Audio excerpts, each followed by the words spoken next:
એટલે આજની યુવા પેઢીને છે મારે એક જ એમને સંદેશ આપવો હોય કે જો તમે સક્સેસ થવું હોય ને તો પહેલા તો તમે નોકર બનતા શીખો. તમારા બિઝનેસ તમારા બ્રાન્ડના નોકર બનતા શીખો. એક સારો નોકર જ સારો બોસ બની શકે. યસ. બીજું, તમે સૌથી પહેલા આ શીખો કે તમે પોતાનું નામ સામેવાળાને પ્રેઝન્ટ કરો અને સામેવાળાના હૃદયની અંદર તમારું સ્થાન મળે. જો તમારા નામને તમે સફળતા સાથે કોઈને પ્રેઝન્ટ કરતા શીખશો ને તો તમે બ્રાન્ડ કરતા શીખશો. હું તો એવું માનું, તમે ક્યાંય બહાર જતા હોય તો તમારા બ્રાન્ડના કોઈ કાર્ડ હોય ને 10 કાર્ડ ખિસ્સામાં રાખો. કોઈ લિપમાં મળે ને તો એને સામું જોઈને સ્માઇલ કરો. એ ન કરે બીજી વખત કરો, ત્રીજી વખત કરો. આજની યુવા પેઢી છે ને મોબાઈલમાંથી ઉછી જ એ નથી. હામુય નથી જોતી. હવે એને સફળતા કેવી રીતે થઈ શકે? કારણ કે તમે તમારી બ્રાન્ડ દેવામાં સંકોચ કરો છો. એટલે તમારે તમારી પ્રોડક્ટ બીજાના થ્રુ વેચાવવી છે, પણ તમને તમારી પ્રોડક્ટ પોતે વેચવી જ નથી. એટલે વેચવી નથી તો સફળ નથી થવાના. તમને તમારું નામ પ્રેઝન્ટ કરતા આવડશે તો તમારી બ્રાન્ડ પ્રેઝન્ટ કરતા આવડશે. તમારી બ્રાન્ડ પ્રેઝન્ટ કરતા આવશે તો તમને તમારી પ્રોડક્ટ આપતા આવડશે. પ્રોડક્ટ કયા વ્યક્તિને કેટલી આપી? હું એવું માનું છું ઉમેશભાઈ કે મારે તમને જો કોઈ સાબુ સજેસ્ટ કરવો હોય ને તો મને ખબર પડે કે તમને મારે આ રેન્જનો સાબુ આપવો જોઈએ. પણ તમારી જ રેન્જનો સાબુ હું તમારાથી નીચા વ્યક્તિને બતાવવા જઈશ ને તો એ નહીં બાય કરી શકે. તો આપણે વ્યક્તિ સાથે રહેશું, કોઈ સાથે સ્માઇલ કરશું, હસશું, મળીશું તો આપણને ખબર પડશે કે કઈ કેટેગરીનો વ્યક્તિ છે. એની સામે એ પ્રોડક્ટ લોન્ચ કરો. અત્યારે કેવું છે, 1,00,000ની પ્રોડક્ટ 1,000વાળાને આપવી છે અને 1,000વાળાની પ્રોડક્ટ લાખમાં આપવી છે, એટલે સક્સેસ નથી થવાનું. બીજો આજની યુવા પેઢીને મારો ત્રીજો લાસ્ટ કે જો એ સમજે તો બેસ્ટ છે, નકર કાંઈ નથી. એમેઝોન, ઇન્ડિયા માર્ટ, ફ્લિપકાર્ટ, આની ઉપર એકાઉન્ટ બનાવો, પૈસા કમાવો. હું એમ કહું છું, તમે પૈસા નથી કમાતા કે તમે એ બિઝનેસ નથી કરતા, એ તમે ગધા મજૂરી કરો છો. કમાય જ બીજો. કમાઈશ બીજો. રીઝન બતાવું સાહેબ. એમેઝોનની અંદર XYZ કોઈ પણ પ્રોડક્ટ ચડાવો. એમેઝોનના રૂલ્સ પ્રમાણે 300 રૂપિયા ઉપરની પ્રોડક્ટ હોય તો એમેઝોન એવું કહે છે કે મારા પ્લેટફોર્મની જે ફી છે એ 18% છે. એટલે તમારા બિઝનેસના જે નફો છે એમાં 18% વી ગયા. 18% લીગલી તમારો જીએસટી વયો ગયો. 36 ગયા. હવે ક્યારેક રિટર્ન આવે, એક ચાર્જીસ લાગ્યો. બીજું, તમે જે પેકેજિંગ કરો છો એ ગયું. ત્રીજી વસ્તુ, એ પ્લેટફોર્મને સંભાળવા માટે તમારે એડ કરવાની છે, તો એડે ફ્રી નથી થતી. આમ કરીને આ બધું 50% પહોંચી ગયું.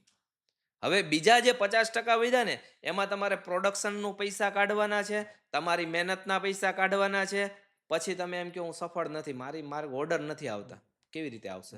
એટલે તમને ભરોસો એમેઝોન અને ફ્લિપકાર્ટ ઉપર છે, પણ તમને પોતા ઉપર નથી કે હું માર્કેટમાં ઊભો રહું. હું એમેઝોન જ છું.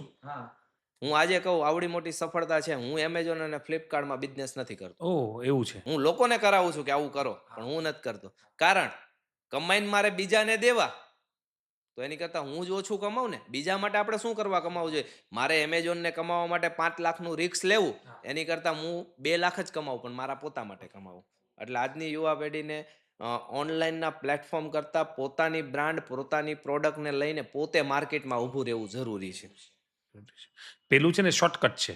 અને આજના જનરેશનને શોર્ટકટ જલ્દી જોઈએ કે મને તરત પૈસા જોઈએ. આમ એમેઝોનમાં લિસ્ટ કરી દો, કોઈ મગજમાં નહીં, એ ઓર્ડર આવ્યા રાખશે ને પૈસા કમાય, એ શોર્ટકટ છે.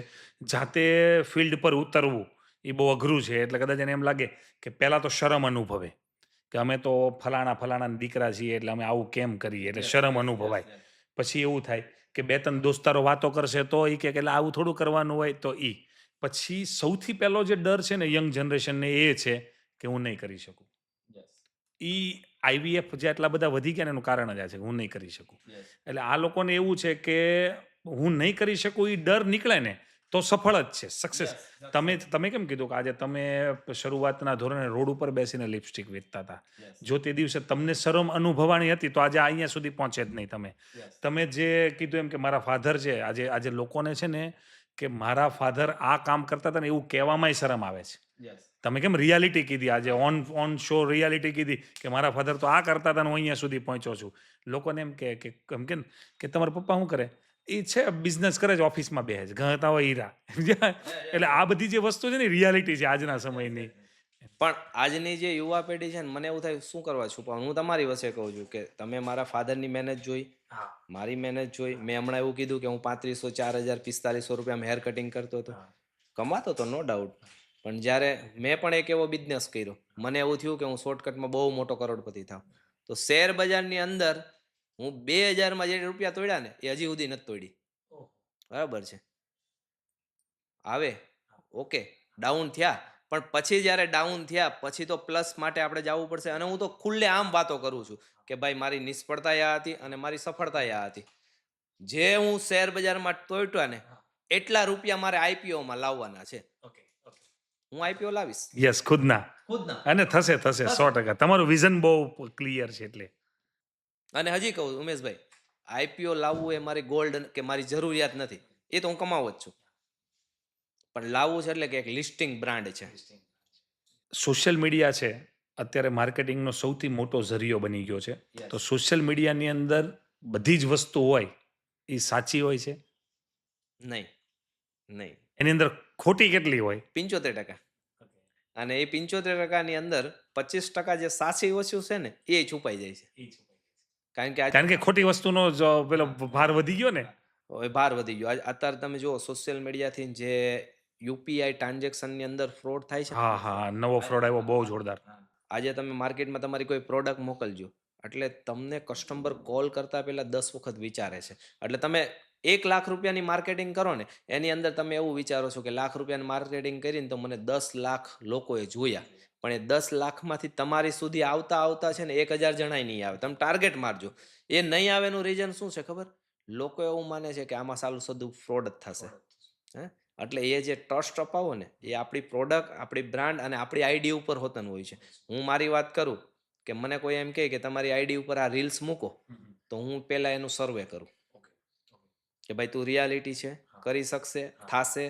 તો મને મારા સેમ બિઝનેસની કોઈ રીલ્સ મૂકવાનું કહે ને તો હું એને મૂકી દઉં, પણ એની પાસે રિયાલિટી હોય. કારણ એ જે ટ્રસ્ટ તૂટશે ને એનો નહીં તૂટે, એ મારો તૂટી જશે. મારી આઈડી ઉપર છે. આજે મારી આઈડી ઉપર કોઈ પણ હું રીલ્સ મૂકું, હું એમ કહું ને કે આ વસ્તુ મારે ફ્રી દેવાની છે, તો મારા વિલ વિસર્સો ને મારા કસ્ટમરો ખુશ થઈ જાય ને એ આવે ને તો એ જ્યાં સુધી તારીખ આપી હોય ને એ તારીખ પૂરી ન થાય ને ત્યાં સુધી મારી પાસે કોઈ પણ ગિફ્ટ દેવાની પ્રોડક્ટ હોય ને ખૂટે નહીં. એટલે એ ટ્રસ્ટ છે એમ. અને ઘણા લોકો એવા છે કે સોશિયલ મીડિયાના માધ્યમને ખોટું બનાવી નાખ્યું છે, નકરી જેવીને તેવી ખોટી એડો ચલાવે છે. અત્યારે એવો ક્રેમ છે કે તમને કાયદેસર તમારી પાસે આવે, યુપીઆઈમાં ટ્રાન્ઝેક્શન કરે અને ખોટો પિન નંબર નાખે. ખોટો પિન નંબર નાખે ને એટલે એનામાં પહેલા તો તમારું જે પેમેન્ટ છે ને સક્સેસ બતાવે. એટલે તમે આમ જોવો ને એટલે ઓલી ગ્રીન સ્ટિક આમ કરીને આમ થઈ ને એટલે તમને એમ થયું કે પૈસા આવી ગયા. પછી આપણને એમ થાય જે આવ્યા નથી એટલે અધવચ્ચે હશે. બરાબર, પછી બીજે દિવસે, પહેલે દિવસે, 3 દિવસ, 4 દિવસ પછી એ પૈસા આવે નહીં, પણ કારણ કે ઓલા જે યુપીઆઈ નો પિન નંબર છે ને ખોટો નાખ્યો છે. પણ દેખાડે આ રીતેનું ગ્રીન માર્ક કે આવી ગયા. આપણને એમ થાય કે અને હમણાં એવું કરવાથી ને હું એવા લોકોને પણ મેસેજ આપીશ કે એવું કરવાથી તમે આજે પણ કરોડપતિ નહીં થઈ શકો, કાલે પણ નહીં થઈ શકો. જ્યારે પણ તમે તમારી જિંદગીના પાપા પગલી માણશો ને ત્યારે તમારે સીડી તો એકડે એકથી જ ચડવાની છે. અને જે તમે પહેલા કર્યું છે ને એ તમને જિંદગીભર નડવાનું તો છે અને છે જ. અને ભોગવવાનું આ જ જિંદગીમાં છે. મર્યા પહેલા ભોગવવાનું. તમારે ભોગવવું પડશે, નકર તમારી પેઢીઓને ભોગવવું પડશે. એ ભોગવવું તો પડશે. ખોટું નથી ચાલતું. ખોટું નથી ચાલતું. હવે આપણે વાત કરીએ કે યુવાનો છે એ સૌથી મોટો સમય ક્યાં બગાડે છે? સૌથી વધારે સમય મોબાઈલની ગેમમાં. અને એ એવું માને છે કે મોબાઈલની ગેમ રમીને ઈ કરોડપતિ થઈ જશે. આ પેલે હમણાં અત્યારે બધી એડવર્ટાઇઝમેન્ટો આવે એ બધું આટલા રૂપિયા નાખો ને એટલા જીતો ને જેકપોટ ને ઘણા ઓલા વિમાન ઉડાડે છે ને. હા, એટલે જે હું આવું માનું છું, સમય તો હું બગાડું છું મોબાઈલમાં, પણ હું મારા બિઝનેસ માટે બગાડું છું. અને યુવાનો જે આજની યુવાન છે ને ખરેખર મોબાઈલ છે ને એ સાધન છે કે તમારી પાસે કાંઈ ન જોઈએ. 5x10ની એક ઓફિસ લો, એક ટેબલ મૂકો, એની અંદર એક પીસી મૂકી દો, વાઈફાઈ મૂકો અને એક મોબાઈલ ઉપર તમે વર્ક કરશો ને તો બિઝનેસ તમારો સક્સેસ છે, કોઈ જરૂરિયાત નથી. પણ આજની યુવાનો ગેમ રમે છે અને ગેમ રમીને બધાની લાઈકો, ફોલો, ખોટી કોમેન્ટો એમાં ટાઈમ પાસ આપશે, પણ એના બિઝનેસ માટે કે એની સફળતા માટે એને શું કરવું જોઈએ કે એને સારા કોઈ કયા વ્યક્તિ પાસે. હું અહીંયા એવું પણ માનું છું કે તમે ચા પીવા જાઓ ને સાહેબ ઉમેશભાઈ, તો 10 રૂપિયાની પણ મળે, 20 રૂપિયાની પણ મળે અને 500 રૂપિયાની પણ ચા મળે. તમે જે કેવા કાફેમાં બેઠા છો, કેવી લારી ઉપર પીવું છું, તમારે કયા લેવલે બિઝનેસ કરવો છે એ લેવલની વ્યક્તિ સાથે ચા પીવું, તમને ત્યાંથી બિઝનેસ મળશે.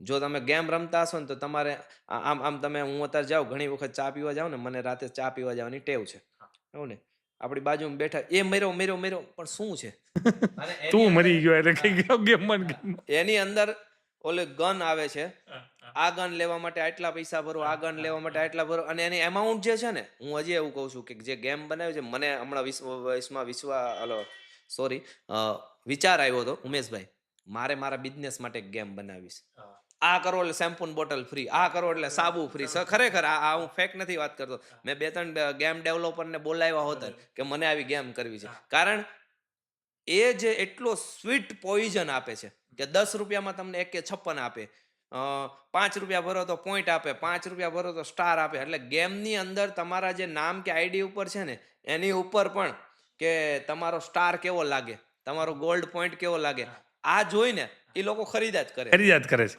અને દોસ્તારોમાં કોમ્પિટિશન થાય કે મારી પાસે આટલા સ્ટાર છે મારી પાસે આટલા છે એમ. એટલે આજની યુવા પેઢી છે એ સોશિયલ મીડિયામાં સૌથી વધારે જો મોબાઈલમાં રહેતી હોય ને તો એ ગેમ છે અને એ જ જો એના બિઝનેસનું સાધન બનાવે ને તો જેટલું ગેમમાં ધ્યાન દે ને એટલું બિઝનેસ કરે ને તો મને એવું લાગે કે તમારી કે મારી એને માર્કેટિંગની જરૂર નથી પોતે જ રાજા છે. પોતે જ રાજા છે. સહી જગ્યા ઉપર ઇસ્તેમાલ કરવાનું છે દિમાગને ગેમ કરતા. તમારી સક્સેસની પાછળ સૌથી મોટો સપોર્ટ કોનો કોનો રહ્યો છે? સૌથી મોટો સપોર્ટ તો હું આવું કહી શકું કે પહેલાં ફેમિલી કારણ કે બિઝનેસ અને ફેમિલીને બંનેને સમય આપવામાં જ્યારે નિષ્ફળતા થાય ને ત્યારે બિઝનેસ ઘણી વખત માઇનસ થતા હોય પણ પહેલાં મારી ફેમિલી અને પછી મારી દીકરી અને મારી બેન એટલે આરતી રાઠોડ છે એ મારી દીકરી છે સુમિતા રાઠોડ છે એ મારી બેન છે અને એની સાથે સાથે એ બંનેની સફળતા માટે અમારા જમાઈ કપિલ રાઠોડ છે આવ્યા છે સ્ટુડિયમ તમારી સાથે. હા મારી સાથે જ છે એ આ બધું જ હેન્ડલ કરે અને છતાંય એમને કોઈ નિસ્બત નહીં આજે તમે ઉમેશભાઈ માનશો કે હું એમ કહું કે મને આ જગ્યાએ આપણા બ્રાન્ડ માટે આટલો પૈસો ખર્ચવો છે તો ક્યારેય મને પૂછ્યું નથી કે એને શું કરવાનું ને કેટલું આપવાનું. ઓકે કારણ કે બધાના મગજો તે એક જેવા ચાલવા, સંતુલન રાખવું અને પ્રેમ ભાવ રાખવો એ બહુ અઘરું છે પરિવારમાં. અને પરિવાર જ્યારે બિઝનેસની સાથે જોડાણ હોય ને ત્યારે તો બહુ વધારે અઘરું થઈ જાય. જેમ બિઝનેસ મોટો થતો જાય ને હા. એમ તમારી ઉપર જિમ્મેદારી ફેમિલીથી લઈને બિઝનેસના એમ્પ્લોય સુધીની મોટી મોટી મોટી થતી જાય. આજે હું એમ કહું છું કે પહેલાં હું જ્યારે નેલ પોલિશ વેચતો ને તો મને મારી જ ટેન્શન હતું કે વેચાય ન વેચાય આ છે તે છે અને આજે મને છે ને મારી સાથે સાથે મારી જેટલી ટીમ છે ને આ બધાની ઉપાધિ એમના ઘરે પણ નાનો પ્રસંગ આવે ને તો હું મારા ફેમિલીમાં નથી જઈ શકતો પણ મારે ત્યાં જ આવવું પડે ત્યાં હાજર રહેવું હોય સારો મોડો બંને પ્રસંગમાં મારે ત્યાં ઊભું રહેવું પડે. કેટલું આપણે ઘણી બધી બિઝનેસની તો વાતો કરી પણ હવે થોડુંક ધાર્મિકતા તરફ જઈએ કે આ જેટલી પણ સફળતા છે અને જે પણ તમે છો આજે તો એની પાછળ ઈશ્વર એટલે કે ભગવાન એનો શું રોલ છે? કેટલુંક તમને સપોર્ટ કર્યો? મારું એવું માનવું છે કે જો આપણો બિઝનેસ 100% હોય ને તો ભગવાન આપણા ઉપર 1000% મહેરબાન હોય ને તો આપણે 100% પહોંચી શકીએ.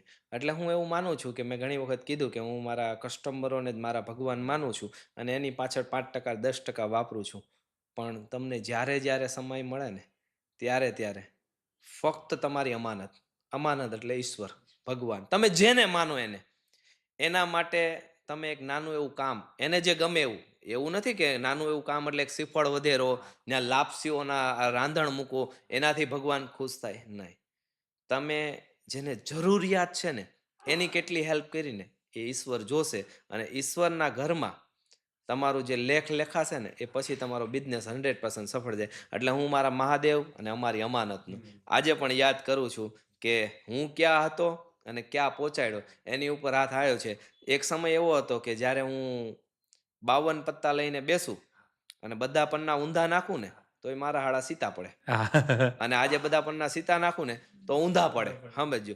એટલે કે તમારે સક્સેસ માટે તમારા કર્મ સૌથી આધીન હોય છે. અને જે જેટલા પણ સારા કર્મો એ બધું લેખાજોખા ઉપર લખાય અને ભગવાનના સારા આશીર્વાદ રહે ત્યારે અહીંયા સુધી પહોંચી શકીએ. તમારા જ્યારે ઊંધા પાડવાના હોય ને ત્યારે સત્તા પડે અને સત્તા પાડવાના હોય ને ત્યારે ઊંધા પડે પણ એ હવે તમારા કર્મ ઉપર કર્મના આધીન છે. કેટલું સફળતા પછી અંદરથી એકલા છો એવું લાગે? ના મને ના લાગે એનું કારણ છે કે મારી સાથે જે કોઈ મારા પાર્ટનરો છે હવે હું અહીંયા એને પાર્ટનર કહીશ એ પાર્ટનર એટલે શબ્દનો ઉપયોગ કરું છું કે હું એના હરેક સુખ દુઃખમાં ઊભો છું. એટલે મારી સાથે ફરતી કોર ઘેરો છે. એટલે મને એવું નથી લાગતું કે હું એકલો છું. એકલો એને લાગે કે જેની પાસે 20,000 કરોડ પડ્યા હોય અને એનો એમ્પ્લોયને 5,000 રૂપિયાની જરૂર હોય અને એ સમયે એમ કહે કે મારે એક ઇમરજન્સી મીટિંગ છે, હું નહીં આવી શકું. અરે આવી મીટિંગને સાઈડ કરવાની હોય અને ત્યાં પહોંચી જવાનું હોય, 5ની જગ્યાએ 10 મૂકી દ્યો તો તમે એકલા નહીં થાવ. નકર જ્યારે ભગવાનના ઘરે જવાનું થશે ને ત્યારે એકલા જ જવાનું છે. કેટલું તો હવે આપણે પોડકાસ્ટના એન્ડ તરફ જઈએ છીએ અને એક છેલ્લો સવાલ છે જે તમને હું પૂછું, જેનો જવાબ આ જેટલા પણ દર્શક મિત્રો છે અને જેમને આખું પોડકાસ્ટ જોયું છે એને જ સાંભળવા મળવાનો છે. અને નહીતર જો કદાચ રીલ્સની અંદર આવી જાય તો, કે જો આજનો એક જુવાન, જે એક યુવાન છે, યંગ જનરેશન, એમને જો તમારે કદાચ કોઈ કહેવું હોય એક જવાબ સ્વરૂપે, તો તમે શું કહેશો આજને? એમને હું 2 જવાબ આપીશ. પહેલો જવાબ તો એ છે કે તમે તમે તમારી મહેનતથી ના ડરો. કોઈ પણ નાનામાં નાનો બિઝનેસ કરો. બિઝનેસ મોટો કરવો એવી જરૂરી નથી. નાનામાં નાનો બિઝનેસ કરો અને એની અંદર નોકર બની જાઓ. અને એ નોકર બનવાનું છે તમારે 1000 દિવસ. કેટલા દિવસ? 1000 દિવસ. 1000 દિવસ જો તમે નોકર બનશો એટલે એ બિઝનેસ સમજદાર છે, તમારા કરતા ડબલ બુદ્ધિવાન છે, એ તમને એક ફાઉન્ડર બનાવી શકશે, એક બ્રાન્ડ બનાવી શકશે, એક ઓનર બનાવી શકશે અને એ કાલ સવારે તમને ગ્લોબલ માર્કેટમાં પણ લાવી શકશે. પણ તમારે પહેલા નોકર બનવું પડશે. એ બિઝનેસની સામે તમે પોતે સેડ બનશો ને તો બિઝનેસ તમને ફેંકી દેશે. અને બીજો મારો સવાલ છે એ આ છે કે હું આજના યુવા જનરેશનને આગળ વધવા માટે એક બુક લખી રહ્યો છું અને એની અંદર મેં ખાસ એવા શબ્દનો ઉમેરો કર્યો છે અને બુકના શબ્દ આ પ્રમાણે છે કે ગામડાનો ઓટલો. હે?